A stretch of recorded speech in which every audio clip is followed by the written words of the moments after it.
Hi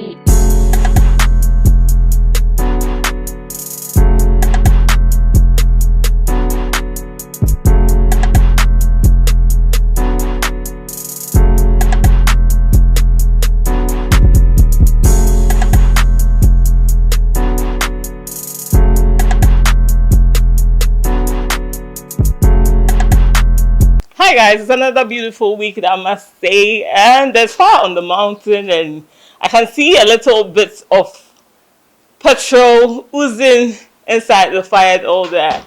Today's interview is just going to be amazing because we have a whole lot to talk about from start to finish, from finish to start. It's just going to be amazing. So stick and stay with us. This is a classified showbiz. My name is Amerado Unbreakable. You can call me Unbreakable for short.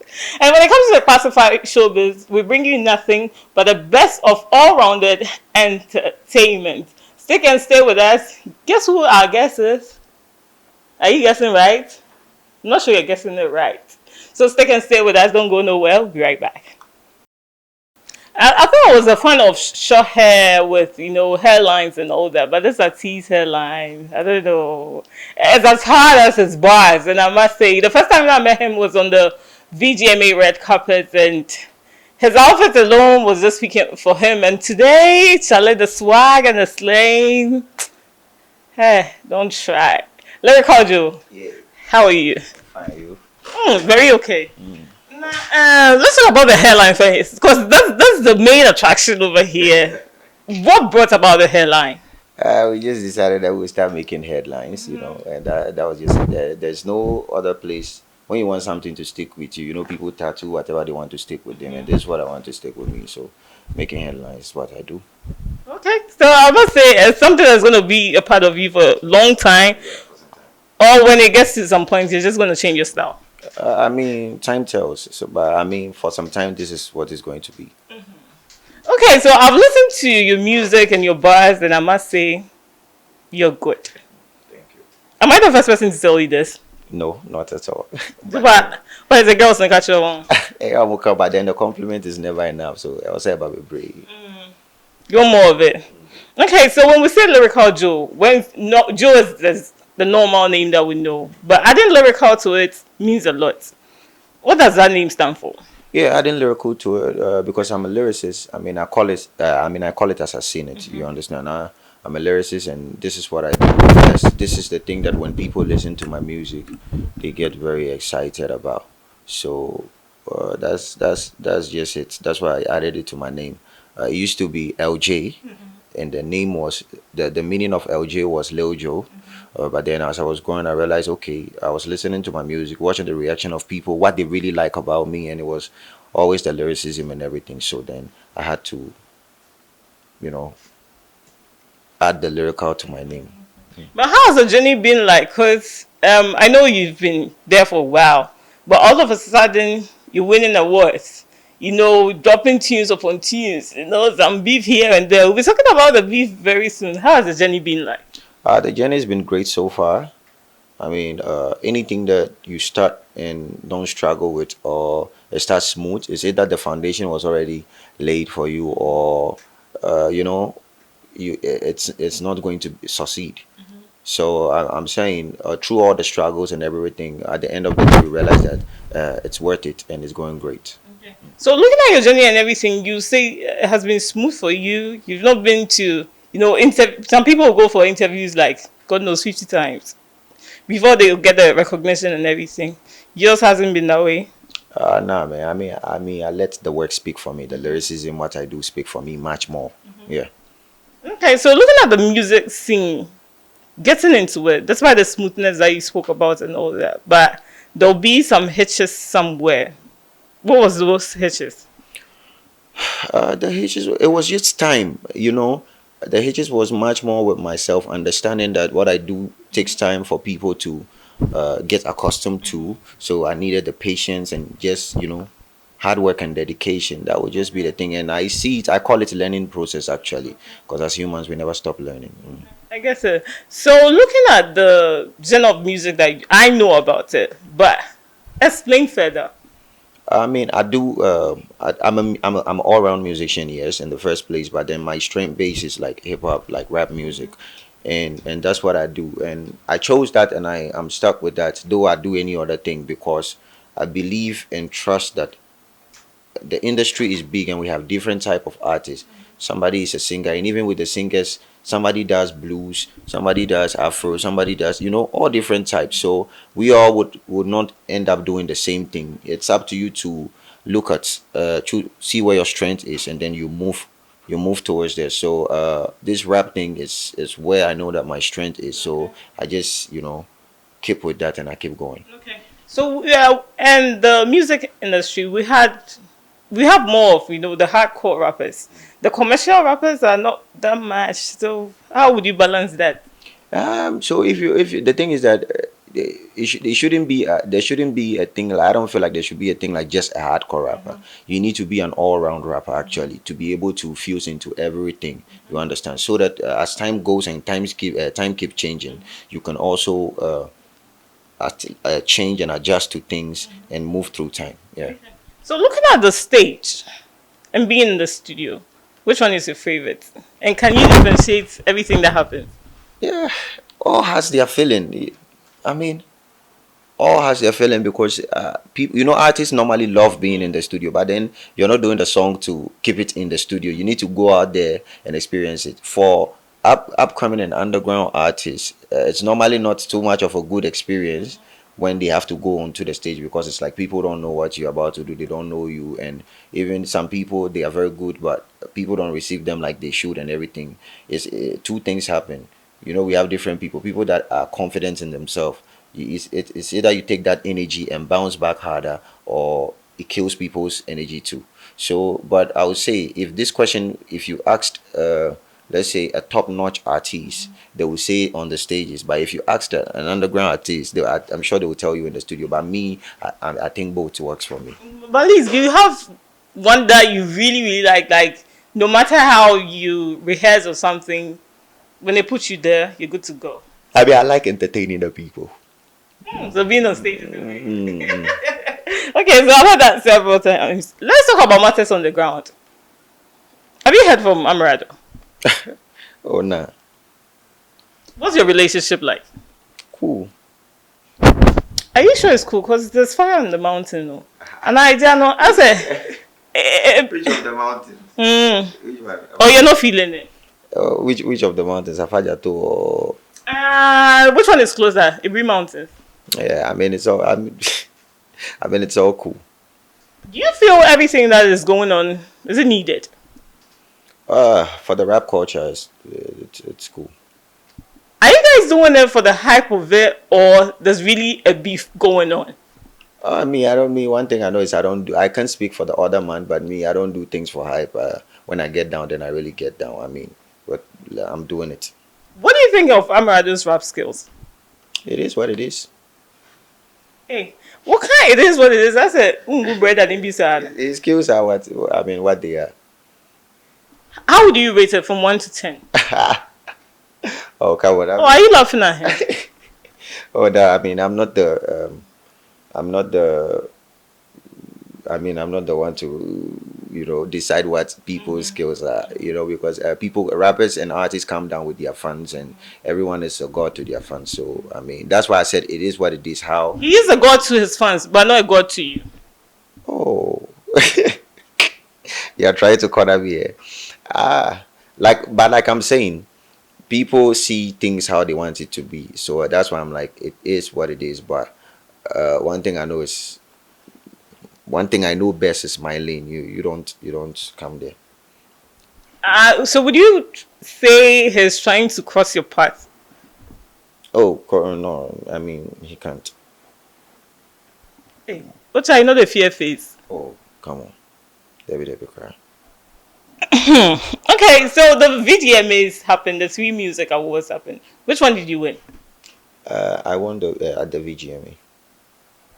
Was that the reason for this whole heat and beef? That's about okay. So this is what I call it. Me, I just see it as rappers feeling superior and then testing their might on each other. That's what I see it to be.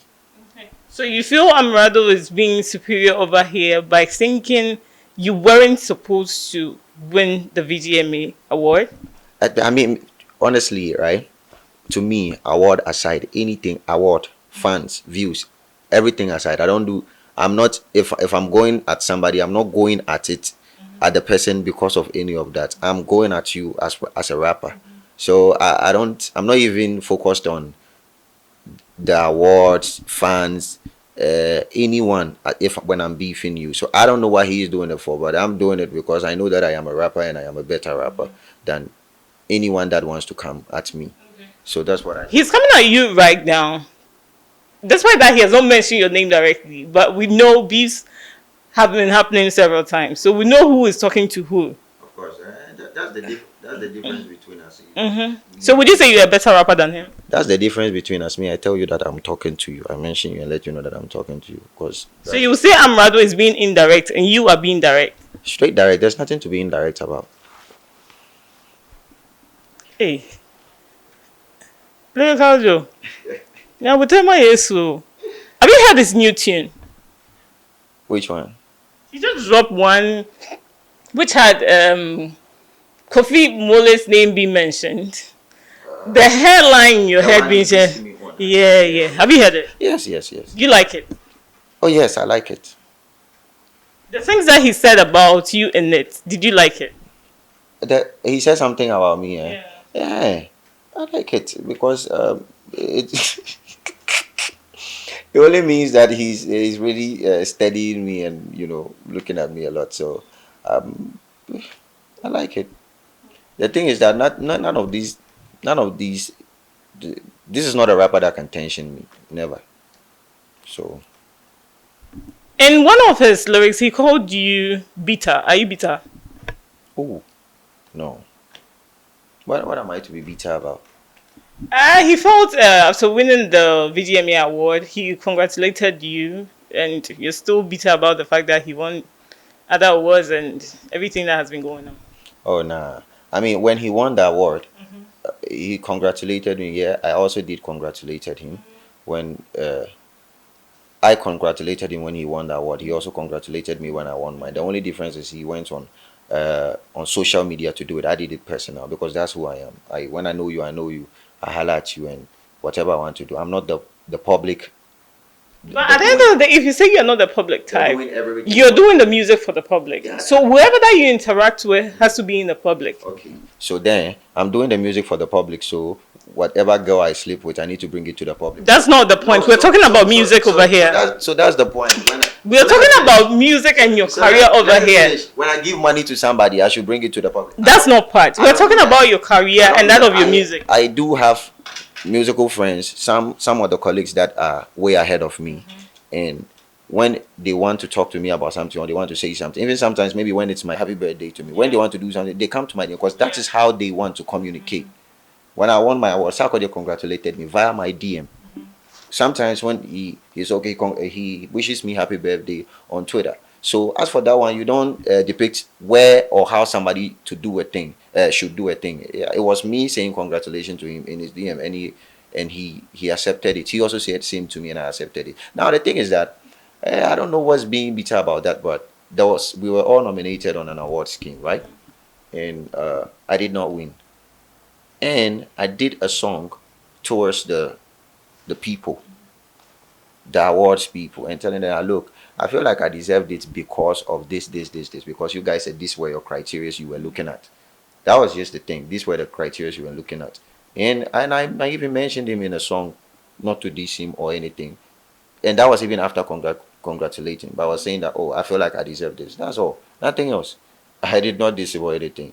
So the next thing is I also get to win my award. If you want to make a point and say that, okay, I also feel like I deserve your award, cool, fine, it's fair. But then you can't go ahead, you can't jump from that and then start jabbing me or anything and think that is going to go for free now. You feel he misconstrued everything that was going on? No, I don't feel like he misunderstood. I feel like he understood perfectly. It's just that this is what he rather chose. Amerado and his tune said, you feel you have fans, but you have no fans. Do you have fans? Me? Him, I don't have fans. He also doesn't have fans. Eh? You know, any fans. The people that are supposed to say they have fans in Ghana, we know them.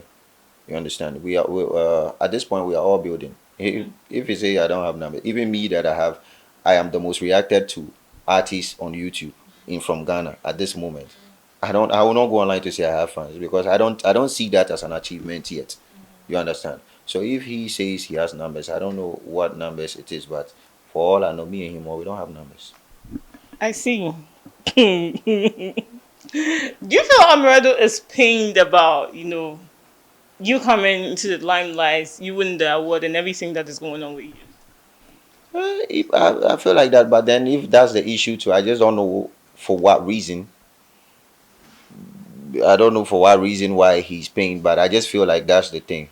Yeah, I feel like that's the thing, and it's more like you see the problem with people is that it hasn't happened in like many years. I'm an English rapper, and people view it as you cannot be getting this. Is the mentality you can't be getting this?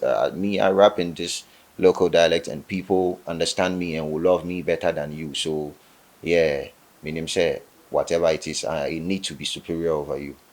Will you reply him? Yeah, yeah, yeah. I mean, anybody diss me, I'm replying. But he has said what he has said. Will any tune come out soon to defend yourself or speak your mind or anything? Yeah, I definitely defend myself. Hmm. Okay. What does the future hold for you? The future, looking into the future to me right now, when everything is said and done, this year I've been on, it's more of a collaboration run for me, actually. More of collaborations than maybe from there we can look at a body of project. Okay. I heard you have a new project. Tell us about it. What's going on? I dropped the last project I dropped was 5th August 6th. That's on my birthday, which I drop annually every birthday on every birthday of mine, which won the award last year. So I dropped the 6th edition. So 6 straight years I've been doing this. Yeah. That's amazing. Any big names you want to feature, maybe in the future or something? Who do you have in mind? No, I mean a lot. But Ghana here, I've worked with most of the people that I like, and I'll still do it and do it again. But the dream is global and it's to go there. And honestly, if I start mentioning names now, I don't think I'll finish because I definitely want to collaborate with every great and good musician out there. Okay. So what do you think about the, artists, writing the music, bringing it out? Then the TikTok challenges that is going on. One musician said the TikTok is kind of good and bad in a way. Do you agree with him? What bad way? What's the bad in it that he said? Maybe you're supposed to make sales for your music, but because of the challenge and everything, you kind of relax on that side. Do you kind of agree? Okay, so the thing is that I think it's bad if uh, we don't have uh, our digital promotion plugged in well, because if it is plugged in well, then wherever they use our music online, we still rip out of it. You understand? But if we don't have it, and I would say we are still industry wise and everything, our country is still on a development path. So definitely yes, lots of artists don't have their things plugged in well, that when people are using their music they can rip out. So that would be maybe I see the bad part. But on the brighter side too, whatever it is that they are doing with your music, even though you're not getting money there straight because you are not plugged in well, it's still making the song popular, meaning gradually the song will become a hit, and when it does, you still go on shows and rip money. Okay. Um, One artist I don't really want to mention his name has come out that stardom is not an easy job. It comes with a whole lot of depression. You having to act right and all that. Do you feel that too? I think the person is saying the truth. It does. Lots of artists don't actually have friends because people look at them in a certain way, and they can't get to come out of the shell and be free outside. Really, how they want to do, really what they want to say, and how they want to talk. They can't come out and do that with people. When they are in need, it's hard for them to ask for help because maybe the person is going to be like, hey, now oh, you're a superstar. You get Aha, me. you get So me. yeah. So what's up? So I think that's the problem when they suffer broken heart and stuff. You can't come online and come and say anything or have anybody to say it, because the next person you are saying it to is going to say it to somebody. Say, hey, what am I? Yeah, I know. Aha. So for that reason, you bottle everything up, keep it to yourself. What's the worst part about being a celebrity? What's just a untumi nkɔtɔ your government sana. Ntimi nkɔtɔ wo wakyɛ ne wo government just also small view. And so yeah, can you be an it's you that the Davi knows very well. So where you go now? Just say zomini ni amani di Oh, begusu. man, different way. 5 years from now, tell us what's going to happen. Because looking at your style, everything, you're dope, man. No two ways about that. Thank you. 5 years from now, hopefully, all we pray for is good life, good health, and with this consistency that path that I am on, it's going to be big stages, big features, and all that for me. Let's say you wake up one day and see a text from Amerado. Oh, Lyrical Joe, let's let go of everything. Let's collaborate. Will you do it? I mean, as it stands now, there's nothing that I take is personal to me. I feel like it's a lyrical war, and if you know hip hop, it's what do you call it? It's part of the game. It's good for the culture, healthy. You understand? So we can keep it on the records and be cool. I don't have a problem. Okay. So where should we follow you? Tell us about your platforms and everything. You can get at me on any social media platform. Instagram at underscore lyrical Joe, Twitter at underscore lyrical Joe, Facebook, the page is just lyrical Joe. You're good to go. Keep being dope. Like your tunes and everything that has been going with you. And the bass, no, but you'll drop here and I would tell my why. So that was Lyrical Joe right there with the dopeness and everything that has got to do with him. So this has been the Classified Showbiz. You can subscribe to our YouTube channel at the Classified Showbiz or follow us on Facebook, Instagram, Twitter at the Classified Showbiz. The government issues still in my mind inside. Okay, so my name is Amerado Unbreakable. You can call me Unbreakable for short. Stick and stay on our pages. We'll be coming your way same time next week. Bye bye. On the beat.